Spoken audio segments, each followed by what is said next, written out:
I worked at the Ministry of Education as math advisor. I worked at the university training math teachers. I worked at the National Teacher Training College, running a program to train unqualified primary school teachers, etc. And so I have been a teacher myself, and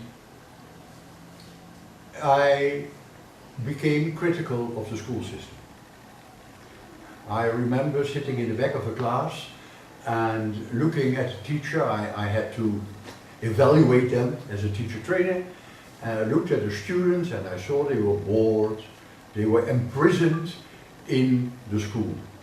And I was complaining about it to my friend Luna Lucchesa, after whom this building is called, and he said, stop complaining, do something. So you will see in the magazine a proposal which I made in 1991. And that was based on my own experience. I never stopped learning. And how do I learn? I need first to have a question. I need to want to know something. Secondly, I need materials to learn from. Thirdly, I need a place where I'm not disturbed. And fourthly, I need a friend whom I can phone if I'm stuck. At that time I was learning computers in 1980 and 1990, and I did it all on my own, right? But I had friends I could ask, hey, wait a moment, I tried, it doesn't work. So the proposal I made in here, we gave to people to discuss, and people reacted positively. And we started the center in 1992 at Emmanuel Hostel. I was friendly to the sisters and they provided the space. But very soon we discovered that it was too small. And then we went into the issue of finding our own building, which took a long time, cost a lot of money, etc. Get that money together. But this building was opened in 2005.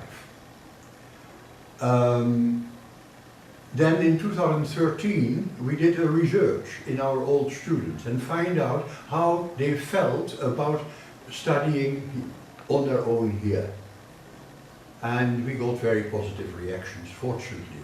Why is that? Because the school system prepares people for 200 years ago. They don't prepare people for now. The school system doesn't follow people's natural curiosity. Look at a small child. They are discovering the world, they are curious, they find out. Nobody teaches them language. Right? They learn Sesotho just out of trying out. That is how you learn. At school we destroy that curiosity. You must learn Pythagoras' theorem. Huh? You must do this, you must do that.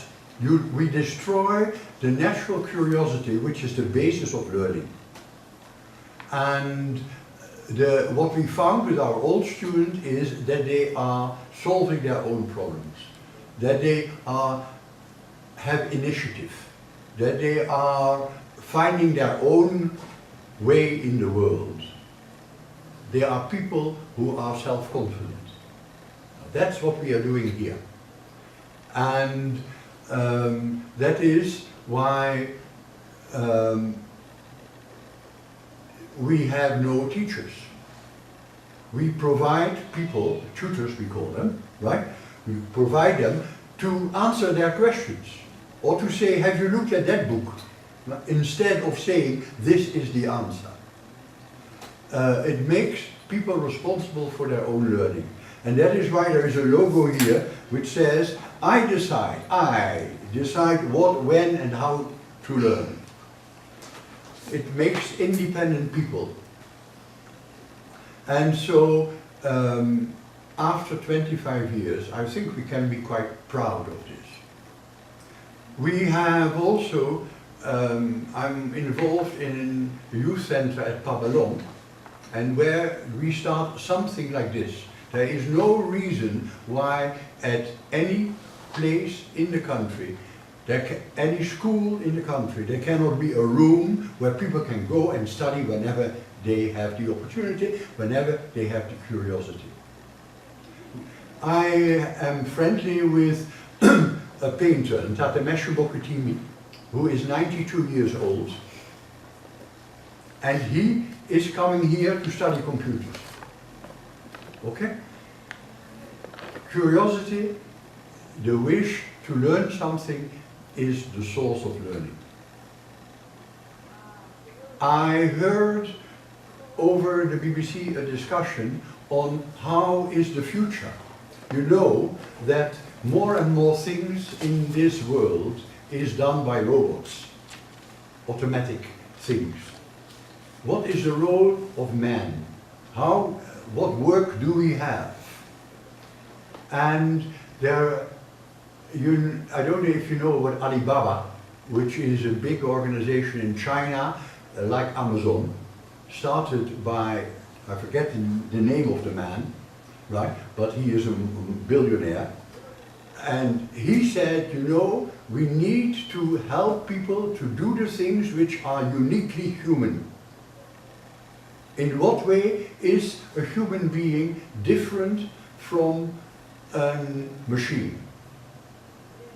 And the first thing he mentioned was curiosity. A machine is not curious. Okay? The second thing he mentioned was teamwork, working together at the same level, which we are doing here. We encourage students to work in teams.